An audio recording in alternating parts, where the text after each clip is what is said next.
баъди ба анҷом расидани мусобиқаи тоскулои бузурги ҷудо дар шаҳри Анталияи Туркия сар карда аз 1 апрел дар ин макон ҷамъомади таълимиву тамринии байналмилалии оид ба куштини ҷудо ҷараён дорад.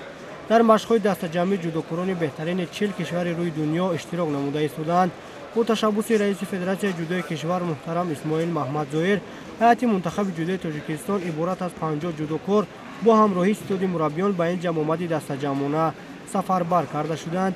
бояд қай намуд ки охирин ҳунарнамоии ҷудокорони кишвари мо ин дар гранд-слами Анталия буд ки онро бо нишони нуқраи Эмомалӣ Нуралӣ ва медали биринҷии Обид Ҷебов ба анҷом расониданд. ҳамакнун тайёрии парчамбардорони меҳан ба мусобиқаи навбатӣ ва истгоҳи навбатии сайри ҷаҳонии ҷудо ки шаҳри Душанбеи азиз аст равона шудааст.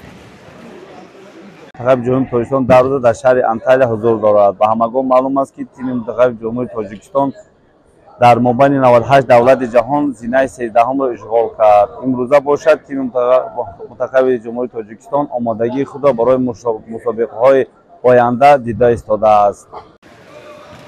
тавре гуфта мешавад, дар машқҳои дастаҷамъии ҷудокорони мо бисёртар усулҳои техникиву тактикӣ ва кор дар заминро анҷом дода маҳорати хешро сайқал медиҳанд. маврид ба ёдоварист, ки қабл аз ин варзишгарони меҳан дар ҷамъоматҳои дастаҷамъонаи байналмилалӣ дар Тошканд ва Тифлис иштирок доштанд.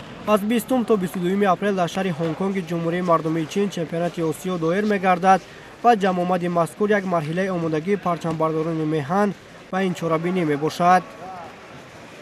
машқҳо хеле ҳам дар сатҳи олӣ ва хеле ҳам сарсахт гузашта истоданд ва тамоми тайёрии тими мо барои чемпионати Осиё ва гранд-слами Душанбе ки моро аз пеш интизор аст, барои онҳо мо тайёрӣ дида истодаем. мо тамоми кӯшишу саъю талошро мекунем, то ки дар ин бозиҳои олимпии Париж 2024 рохат пайдо кунем ва дар он ҷо парчами давлати азизамонро баланд бардорем. мусобиқаи навбатии сайри ҷаҳонии ҷудо ин гранд-слами Душанбе 2024 аст, ки аз 3 то 5 май дар пойтахти кишвар шаҳри Душанбе баргузор мегардад ва ҳадафи асосии варзишгарони мо дар кишвари хеш ба даст овардани натиҷаи назаррас мебошад.